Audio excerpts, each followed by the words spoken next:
வன்னியரசு புன்னகையோட எதிர்கொண்டாரு. உங்க அறிக்கைக்கு தான் அவர் பதில் சொல்லியிருக்கிறாரு. வன்னியரசிடம் இருந்து நான் இதை எதிர்பார்க்கல அப்படின்னு தான் தொடங்குறாரு அவரு. ஒரு பொதுப்படையான ஒரு தலைவரை உடைய நூல் வெளியீட்டு விழாவில் போய் நிற்பதில் என்ன சங்கடம் இருந்தது? எத்தனையோ நூல் வெளியீட்டு விழா, எத்தனையோ நிகழ்ச்சி நடக்குது. எல்லா நூல் வெளியீட்டு விழாவுக்கும் எங்களுடைய தலைவர் எழுச்சி தமிழர் அவர்கள் போகிறார்.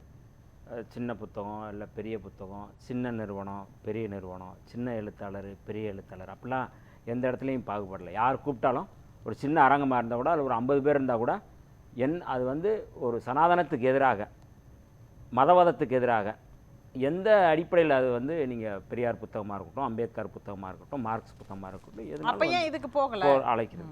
புத்தக வெளியீட்டு விழானா நமக்கு போயிடும். இது புத்தக வெளியீட்டு விழாவே இல்லை. இது ஒரு அரசியல் கூட்டணியை வந்து அச்சாரம் செய்வதற்கான ஒரு விழாவாக வந்து அந்த நிறுவனம், நான் அந்த எந்த நிறுவனம் இதை முயற்சி பண்ணுதோ அந்த நிறுவனம் வந்து இதை வந்து முயற்சி பண்ணுறாங்க. விஜயினுடைய அரசியலை நான் அப்புறம் வச்சுக்கிறேன். ஏன்னா அண்ணன் அய்யநாதன் அவர்களுக்கு எப்படி வந்து எங்கள் கட்சி மீது நம்பிக்கையும் மதிப்பு இருக்கோ அதுபோல் அண்ணன் அய்யநாதன் அவர்களை நீண்ட காலமாக நாங்கள் அறிவோம்.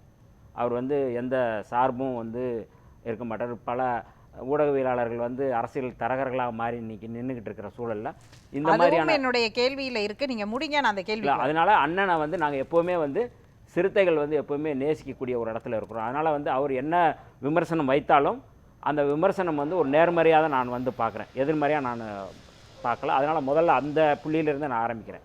அதனால் நடிகர் விஜய் அவர்களுடைய இந்த நூல் வெளியீட்டு விழா குறித்து தனியாக நான் வச்சுக்கிறேன், நூலுக்கு வர்றதுக்கு பேசுகிறேன்.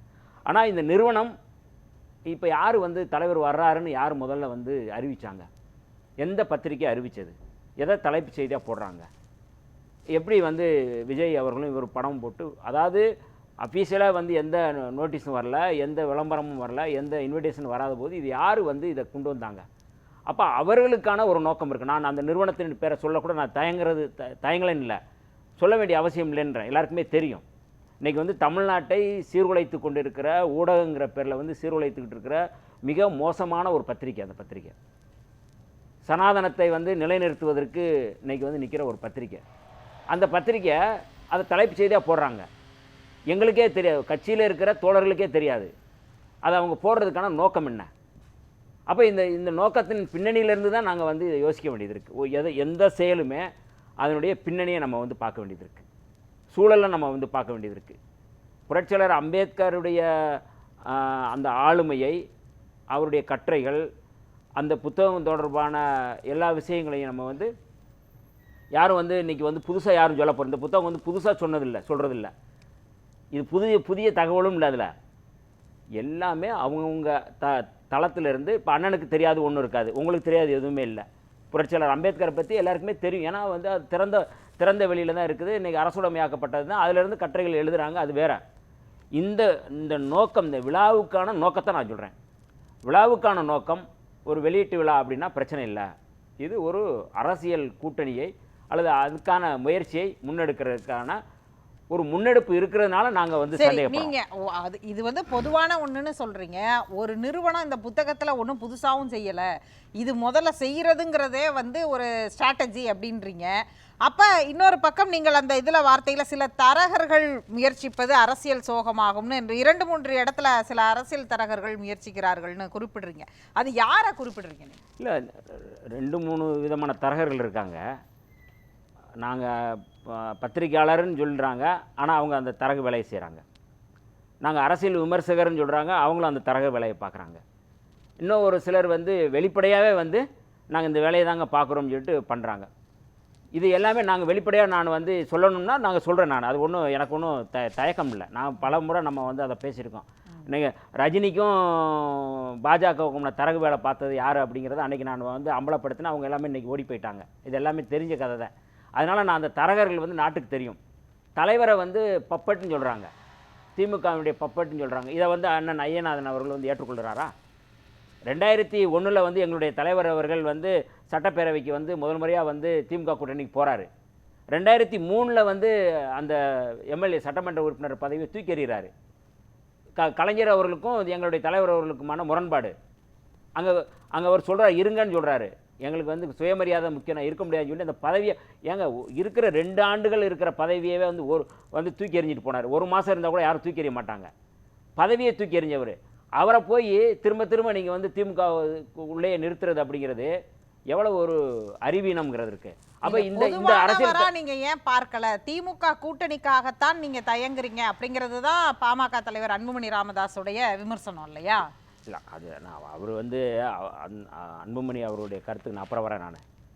நான் அவர் இவர் இருக்கிற சைட் பண்ணி வச்சிருக்கீங்க. ஆமா, அதெல்லாம் இருக்கட்டும். சைட் பண்ணி வச்சிருக்கீங்க. இப்ப பிரைம்ல யாரை வச்சு பேசுறீங்க? இல்ல, அதெல்லாம் நான் வந்து சைட் லைன் பண்றேன் நான். ஏன்னா அது நான் வந்து அவருக்கு நான் வந்து பதில் சொல்ல வேண்டிய அவசியம் இல்லை. நான் அந்த இடத்துக்கு நான் நிற்கிறேன். நான் இந்த இந்த இந்த விழாவுக்கான மிக முக்கியமாக வந்து பாரதிய ஜனதா, RSS, சங் பரிவார அமைப்புகளை முதல்ல வந்து தனிமைப்படுத்தணும். அந்த அமைப்புகளுக்கு எதிராக இங்கே ஒரு கூட்டணி அமைக்கணும். அந்த கூட்டணி மிக முக்கியமான இங்கே தமிழ்நாட்டில் திமுக தலைமையிலான மதச்சார்பற்ற முற்போக்கு கூட்டணியில் விடுதலை சிறுத்தைகள் இருக்கிறோம். இந்த கூட்டணி வலிமையாக இருக்குது, வலுவாக இருக்கிறது. இந்தியா முழுக்க எல்லா மாநில கட்சிகளையும் வந்து பலவீனப்படுத்துறது அப்படிங்கிறது RSSனுடைய அஜெண்டா, பாஜகனுடைய அஜெண்டா. இன்றைக்கி வந்து மகாராஷ்டிராவில் அரசியல் பாருங்கள். இன்றைக்கி வந்து ஒரு வலிமையாக இருக்கிற சிவசேனா இன்றைக்கி ஒன்றுமே இல்லை. இன்றைக்கி வந்து எல்லாமே வந்து பிஜேபி கைக்கு போயிடுச்சு. நாளைக்கு அதை வந்து இன்றைக்கி வந்து திமுக கூட்டணி வலிமை. அம்பேத்கரை பொதுவானவரா நீங்கள் முன்னிறுத்தும் போது அவரோட போய் நின்று இருக்கணும்னு வராதா? நீங்கள் சொல்லக்கூடிய இந்த விமர்சனங்களை எல்லாம் ஏற்றுக்கிட்டு அவரோட அதை தான் கேட்குறாரு ஐயநாதன். ஒரு பேராசிரியர்கிட்ட மாணவர் வந்து நீங்கள் வந்து எங்களோட நின்னாதான் வந்து நீங்கள் வந்து இதுக்கான ஐடியாலஜி சரியாக இருக்குன்னு சொல்கிறது போல் இருக்குது. வந்து அவங்க களத்தில் ஒர்க் பண்ணட்டுங்க. அது நான் யாரும் நம்ம வந்து சொல்லலையே, சந்தேகப்படலையே. நீங்கள் வந்து இவர் வந்து நீங்கள் வந்து அவங்க பாசிசம்னா நீங்கள் பாயாசமானு சொல்கிறாரு. அது வந்து மிக மோசமான ஒரு வார்த்தை. அதை யாருமே நினச்சி பார்க்க முடியாது, யாருமே ஒப்பிடவே முடியாது. ரெண்டையும் சமப்படுத்துகிறாரு. பாசிசவாதிகளையும் பாசிசத்துக்கு எதிராக போராடுறவர்களையும் ஒன்றா பார்க்குறாரு, சமப்படுத்துகிறாரு. நீங்கள் அதை வந்து நீங்கள் வந்து சும்மா சாதாரணமாக கடந்து போகிறீங்க. அவர் பாயாசம் சொல்கிறாரு. அது எப்படி அதை அப்படி சொல்ல முடியும்? கொலை பண்ணுறவனையும் கொலைக்கு எதிராக குரல் கொடுக்குறவங்களையும் ஒன்றா நீங்கள் பார்க்குறது அப்படி எப்படி சரியாக இருக்கும்? அப்போ நீங்கள் வந்து அவரோட நில்லுங்க அப்படின்னு சொல்கிறதுக்கான பின்னணி என்ன? முதல்ல வந்து நீங்கள் வந்து அம்பேத்கர் பற்றி நீங்கள் வந்து பேசுங்க. அம்பேத்கர் பற்றி நீங்கள் தனியாக பேசுங்க, தனியாக பண்ணுங்கள். பிளாட்ஃபார்ம் இருக்குது, நீங்கள் பண்ணுங்கள். அதை பற்றி பிரச்சனை இல்லை. இந்த நிறுவனத்துக்கான என்ன நோக்கம் இருக்குது? இந்த விழாவை நடத்துகிறாங்க, என்ன நோக்கம் இருக்குது? 2019 கொரோனா காலத்தில் வந்து அந்த ஊடக நிறுவனத்தில் வந்து மொத்தம் 190க்கும் மேற்பட்டவர் வந்து பணி நீக்கம் செய்யப்பட்டாங்க ஒரே நேரத்தில். 2023 வந்து கடந்த ஆண்டு வந்து மூத்த ஊடகவியலாளர் சுகுணா திவாகர் உள்ளிட்ட 90 பேர் பணி நீக்கம் செய்யப்பட்டாங்க. தொழிலாளர்கள் உரிமையை வந்து அவங்க வந்து மதித்து தான் செஞ்சாங்களா? தொழிலாளர் உரிமை தொடர்பாக புரட்சியாளர் அம்பேத்கர் வந்து மிக வலிமையாக வந்து எழுதியிருக்கிறாரு. அம்பேத்கரை நேசிக்கிறோம், அம்பேத்கர் புத்தகம் வெளியிடுறோம்னு சொல்கிறாங்க. முதல்ல வந்து அம்பேத்கருடைய அந்த தொழிலாளர் சட்டத்தை நீங்கள் மதிச்சிங்களா? என்ன உங்களுக்கு தகுதி இருக்குது? என்ன நீங்கள் இந்த தரகு வேலை ஏன் செய்கிறீங்க? இது தரகு வேலையில் முதல் ஆளாக அவங்க இருக்கிறாங்க. என்ன உங்களுக்கு நோக்கம்? உங்கள் நோக்கம் தவறாக இருக்குது. நீங்கள் வந்து அந்த நோக்கம் தவறாக இருக்குது, நஞ்சாக இருக்குது. அது நச்சை வந்து நாங்கள் வந்து அம்பலப்படுத்துகிறோம். நாங்கள் வந்து தலைவர் வரலைன்னு சொல்லலைங்க. உங்கள் கட்சியை சேர்ந்தவர் அப்படிங்கிறது தானே திரும்ப திரும்ப நான் சொல்கிறேன். இதுக்கு நான் பதில் சொல்கிறேன். நாங்கள் வந்து வரலைன்னு சொல்லலை. விடுதலை சிறுத்தைகளில் வந்து எங்கள் தலைவரை வந்து அப்ரோச் பண்ணுறாங்க, நாங்கள் வரலைன்னு சொல்லலையே. முதலமைச்சர் வராருன்னு சொன்னாங்க, மற்ற ஆனந்த டெல்டுமுடைய வராருந்தாங்க, நிறைய பேர் வர்றாருன்னு சொன்னாங்க. எங்கள் தலைவர் வந்து சரி நாங்கள் வரோம்னு சொல்லி சொல்கிறோம். இதில் எப்படி வந்து விஜய் சொருகப்பட்டார்? எதுக்காக வந்து நீங்கள் வந்து இந்த விழாவில் வந்து நாங்கள் வெளிப்படையாக சொல்லிட்டோம்னே, அவர் பாசிசம் தொடர்பான அந்த நிலைப்பாட்டில் அவர் வந்து பாஜக எதிர்ப்பை விட வந்து அவர் வந்து திமுக எதிர்ப்பை முன் வச்சுட்டு இருக்கிறாரு. பாசிச எதிர்ப்பை விட வந்து அவர் மிக மோசமான பிற்போக்குத்தனமான அரசியலோட அவர் கை கோர்க்கிறார். நாங்கள் எப்படி அவரோட கை கோர்க்க முடியும்? எப்படி நாங்கள் வர முடியும்? இது உங்கள் நோக்கமே தவறாக இருக்கே. வெளிப்படையாக நாங்கள் சொல்கிறோம். அப்போ நாங்கள் என்ன சொல்கிறோம்? நாங்கள் முக்கியமாக, நீங்கள் விஜய் முக்கியமான நீங்கள் வந்து முடிவு பண்ணுங்க, நாங்கள் சொல்லிட்டோம். அப்போ எங்கள் தலைவரை அவமதிக்கிற விதமாக நீங்கள் வர வேணாம், நாங்கள் அவரை கூப்பிட்டுக்கிறோம்னா அவங்க தான் முக்கியத்துவப்படுத்துகிறாங்க. நாங்கள் வந்து வரலைன்னு நாங்கள் சொல்லலை. இந்த அரசியலை நாங்கள் சொல்கிறோம், அந்த பின்னாடி இருக்கிற அரசியலை நாங்கள் சொல்கிறோம். இதுக்கு உங்கள் நோக்கம் என்னங்கிறத நாங்கள் சொல்கிறோம், இந்த நோக்கத்தை அம்பலப்படுத்துகிறோம்.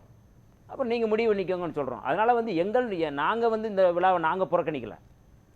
இந்த நோக்கத்தை நாங்கள் சொன்னதுக்கப்புறம் அவங்க அம்பலப்பட்டு நிற்கிறாங்க. அந்த பதிப்பகம் வந்து பிரதானமாக விஜய் தான் வரணும் அப்படின்றதுல கடைசி வரைக்கும் உறுதியாக இருந்தாங்களா? இல்லை, அப்படி அதுதானே இப்போ வந்து வெளியில் தெரிஞ்சிருக்கு.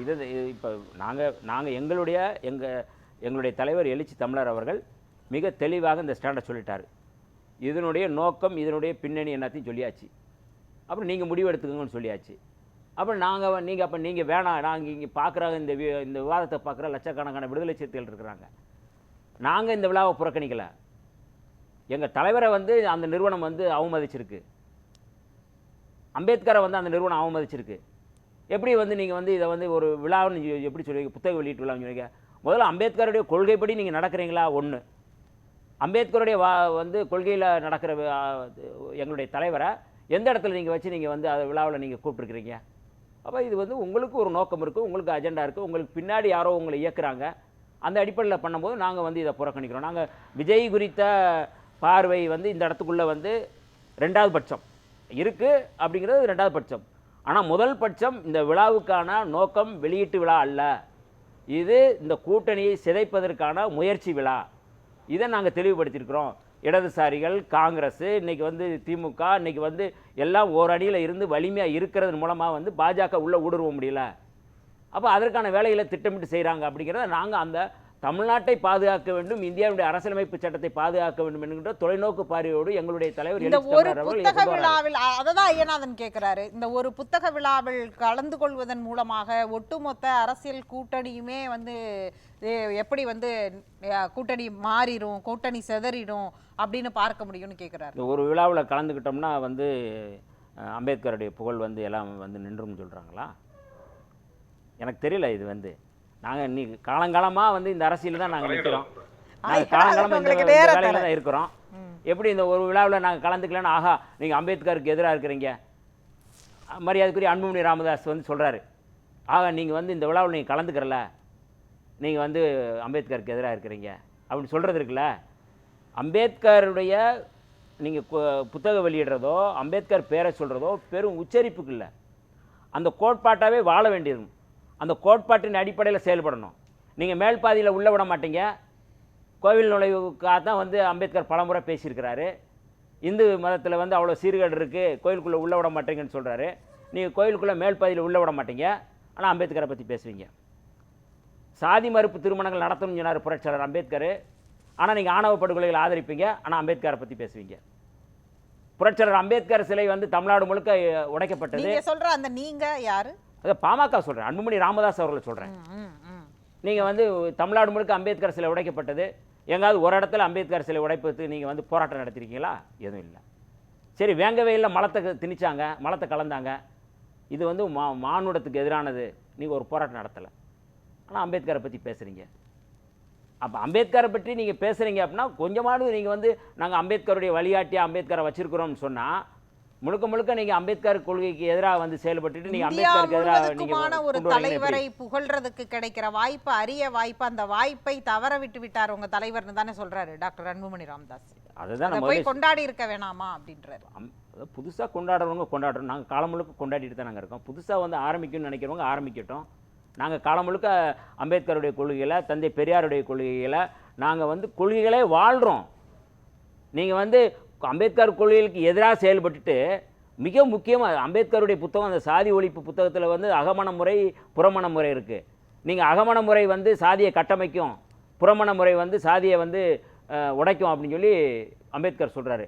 அதுதான் வந்து கலப்பு சாதி மறுப்பு திருமணம். ஆனால் சாதி மறுப்பு திருமணம்னா செஞ்சால் நீங்கள் படுகொலை செய்கிறத நீங்கள் ஆதரிக்கிறீங்களே.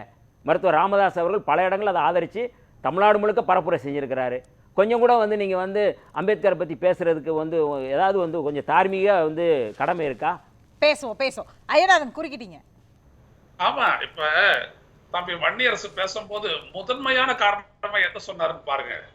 அந்த புத்தகம் வெளியிடக்கூடிய நிறுவனம், அதனுடைய ஏற்பாட்டாளர்கள், அவங்க தான் முதன்மையானவங்க அப்படின்றத இன்னைக்கு வெளிப்படுத்துறாரு. ஆக விஜய் இதுல கலந்துக்கிறாருன்றது அவங்களுக்கு 3வது பட்சம் தான். முதல் 2 அது இப்பதான் இதுல சொல்றாரு. இதுதான் கவனிக்கப்பட வேண்டியது. இத 2த்தையும் சொல்லி நிராகரிக்கலாம். ஐயா தோல் திருமாவளவன் நிராகரிக்கிறார், எழுச்சி தமிழர் நிராகரிச்சிடலாம். ஏன்னா அது போதும். ஏன்னா அதற்கான காரணங்களை வந்துட்டு தம்பி வன்னியரசு ரொம்ப அழகா வெளிப்படுத்தினாரு. ஒரு நிறுவனமா அண்ணல் அம்பேத்கருடைய கொள்கையை கடைபிடிக்காதவங்க வெளியிடக்கூடிய அவரை பற்றிய புத்தகத்தை நாங்கள் கொள்கை பூர்வமா எதிர்க்கிறோம் அதை கலந்து கொள்ள முடியாது. முடிஞ்சே போச்சு எல்லாமே. அது யாருன்னா கலந்துக்கிட்டோம். அப்புறம் என்ன விஜய் எல்லாம் வர்றது. ஆனா இன்றைக்கு காத்தால வரைக்கும், இன்னைக்கு சாயந்தரம் வரைக்கும் தம்பி வன்னியரசு வெளியிட்ட அறிக்கை வரைக்கும் பாத்தீங்கன்னா, அது ஏன் விஜய வந்துட்டு இலக்காக்குது? அது முதன்மையே கிடையாது. அதுதான் சொல்ல வரேன். நான் என்ன சொல்ல வரேன்னா, அவர் அது சொல்றாரு, அதுக்கான காரணத்தை சொல்லிட்டாரே. இல்ல புதுசா அவருக்கு வந்து அம்பேத்கர் இன்னைக்கு வந்து கொண்டாட வேண்டிய கட்டாயம் இருக்கலாம். நாங்க தொடர்ந்து கொண்டாடிக்கிட்டே தான் இருக்கோம், அவர் கொண்டாடட்டும்ங்கறாரே. பாருங்களேன், இந்த மண்ணுல பிறந்த ஒருத்தருக்கும், சுகிதா சகோதரி, இந்த மண்ணுல பிறந்த ஒருத்தருக்கும் அம்பேத்கரை கொண்டாட வேண்டிய ஒரு அரசியல் இல்ல, ஒரு சமூக பொது வாழ்க்கை கட்டாயமே இருக்கு. இன்னைக்கு இல்லாட்டி இந்த இந்தியா, இந்த நாடு, இந்த சமூகம், இந்த இந்த பொது பார்வை, இந்த சமத்துவம் எதுவுமே இந்த நாட்டில் எடுபடாது. நீங்க அம்பேத்கரை கொண்டாடாமல், அம்பேத்கரை கொண்டு போகாமல், அம்பேத்கரை படிக்காமல், அம்பேத்கரை புரியாமல். நான் தெளிவா சொல்றேன், ஒரு சமூகவியலாளர் தான் சொல்றேன். இதுதான். எனவே முதல் 2 காரணங்கள் வந்து தெளிவு விஜய்க்கு இருக்கா அப்படிங்கறது தான் அவர் கேக்குறாரு. அததான் அவருடைய ஸ்டைல்ல பாயாசம்னு கேட்கிறாரு. அவர் குறிப்பிட்டதையே சொல்லி பாருங்க, நான் என்ன சொல்ல வரேன், பாசிசத்தை பொறுத்த வரைக்கும் தெளிவானவங்க கொள்கை பிரகடனத்துல நாங்க கோட்பாட்டு எதிரின்னு அவங்க சொல்றாங்கல்ல. தமிழக வெற்றி கழகம் கோட்பாட்டு எதிரின்னு சொல்றது இல்ல. நீங்க வந்துட்டு சந்தேகத்தை கிளப்புறீங்க அதன் மேல. இது விடுதலை சிறுத்தைகள் செய்ய வேண்டிய வேலை கிடையாது. ஒருபடியா ஒழுங்கா சரியா வந்து நிக்கிறவரை நீங்க எதிர்ப்புல நிறுத்தி அடிக்கிறீங்களே, அது என்ன விதமான அரசியல் தர்மம் அப்படின்னு நான் கேக்குறேன். இல்ல என்ன நியாயம்னு கேக்குறேன். சொல்லட்டும் அவர். உங்களுக்கு அவர் கிடையவே கிடையாது. அவர் சொல்றார், குறுக்கிடுறார், அவர் சொல்லட்டும். அண்ணா, நாங்க வந்து விஜய் அவர்களை வந்து நாங்க வந்து அடிக்கிறோம், விஜய் அவர்களை எதிரான இடத்துல கொண்டு வரோம், நாங்க வந்து எங்களுக்கு விருப்பம் இல்லை. அவருடைய சொல்லாடலிருந்து நாங்கள் சொல்கிறோம். நாங்கள் ஏன் எதிர்க்கணும்? நாங்கள் ஏன் வந்து இப்போ பாட்டாளி மக்கள் கட்சியை வந்து நாங்கள் ஏன் எதிர்க்கணும்? பாஜகவை நாங்கள் ஏன் எதிர்க்கணும்? அவங்க தனிப்பட்ட முறையில் எங்களுக்கு என்ன பகை இருக்குது? ஒன்றுமே இல்லை. அவங்க முன்வைக்கிற கோட்பாடு வந்து இந்த மக்களுக்கு எதிராக இருக்குது அப்படிங்கிற இடத்துல நாங்கள் நகர்றோம். அப்போ விஜய் அவர்கள் அன்னைக்கு பேசிய பேச்சு அப்படிங்கிறது வந்து மிக தெளிவான பேச்சு. நீங்கள் வந்து ஊழல் பற்றி பேசலை, நீங்கள் வந்து குடும்ப அரசியலை பற்றி பேசுகிறீங்க, ரைட்டு, நீங்கள் அது எங்களுக்கு பிரச்சனை இல்லை. எங்களுக்கு முதன்மை அப்படிங்கிறது வந்து நீங்கள் சொல்கிற அந்த பாயாசவாதிகள் நீங்கள் சொல்கிறீங்கல்ல, அதைத்தான் நான் சொல்கிறோம். அப்போ பாசிசம் அப்படிங்கிறதுக்கு ரொம்ப சாதாரணமாக பாசிசத்தையும் பாயாசத்தையும் ஒப்பிடுறாருல. அது அந்த சினிமா டைலாக் வேணால் நம்ம வந்து சொல்லிடலாம். ஆனால் இதை வந்து நீங்கள் வந்து ஒப்பிட்டுட்டு அதை வந்து ஒன்றா கொண்டு வரதுக்கு இதை விட ஆபத்து ஏதாவது இருக்குமா? நீங்கள் சொல்லுங்கள். நீங்கள் வந்து கோட்சையும் காந்தியும் ஒன்றா ஒப்பிடுறது போல் இருக்குது. ரொம்ப ஆபத்தானது. இந்த போக்கு வந்து நாங்கள் வந்து ஏற்றுக்கொள்ளாத போக்கு. அது அவருடைய அரசியல். நாங்கள் வந்து உடனே அந்த அரசியல் நாங்கள் தப்புங்கிறது ரெண்டாவது தாண்டி நம்ம சொல்கிறோம். பேசுவோம்.